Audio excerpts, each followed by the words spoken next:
তো হ্যালো বন্ধুরা, আমরা বেরিয়ে পড়লাম হঠাৎই প্ল্যান। তো আমরা বেরিয়ে পড়লাম একটু মনোহরপুর গঙ্গায় উদ্দেশ্যে।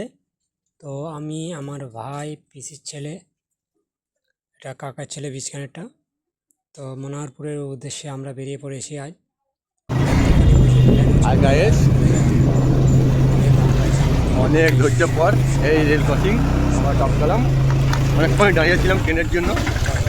ট্রেনে শেষ হলো, আমরাই বেরোলাম, ক্রসিং করতে যাচ্ছি।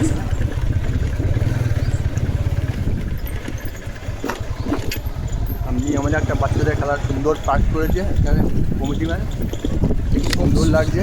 সমুদ্র আছে নাকি? হ্যাঁ, মাঠে একসময় খেলে গেছি আমরা।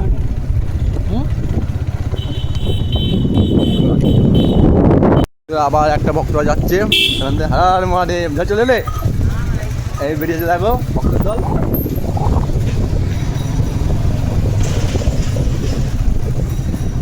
এই অলরেডি আমরা ঘাটের দিকে আসছি।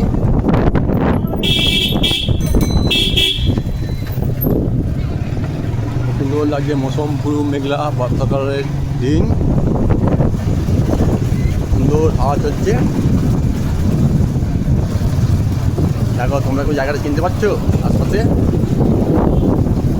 এই দেখো শ্রাবণ মাসে দোকানে সব সামান ঠিক আছে ভাই।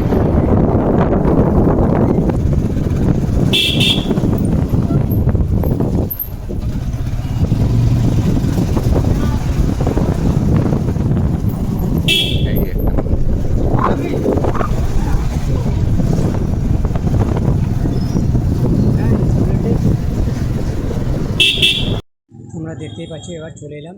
চলে এসে আমরা গাড়ি এবার সাইড করব। তো আমি প্রথম ভুল জায়গায় গাড়িটা রাখছিলাম, বললো না না ওইদিকে টেনে নিয়েছ। তারপর আবার গাড়িটা ঘুরিয়ে দেখো ভুল জায়গায় ঢুকিয়ে দিয়েছিলাম গাড়িটা। এবার গাড়িটা আবার প্যাক করে নিয়ে চলে এলাম ওইদিকে। মন্দিরের কিছু ফটো তুলে নিলাম, ভিডিওটা করে নিলাম একটু নিয়ে। তোমাদের এবার নেক্সট পার্ট পরে দেখাবো তোমাদেরকে, তোমরা দেখতে থাকো মন্দিরটা। আমি তোমাদের ভাই, প্রিয় ভাই স্বরূপ ভাই। তো মন্দিরের পার্টটা দেখে নাও, কত সুন্দর লাগছে। সোমবার যেহেতু আজ একটু ভিড় ছিল, সবাই জল তুলতে এসেছে, জল ঢালছে, অনেকে পুজো দিচ্ছে, সেই কারণে। তো এখানে গিয়ে আমরা কি কি করেছি পরের ভিডিওতে অবশ্যই দেখবে, এবং একটু সবাই ভালোবাসা দেবে, শেয়ার করবে, কমেন্ট করবে সকলে মিলে। Tata, bye bye. Next video পরের পেজ।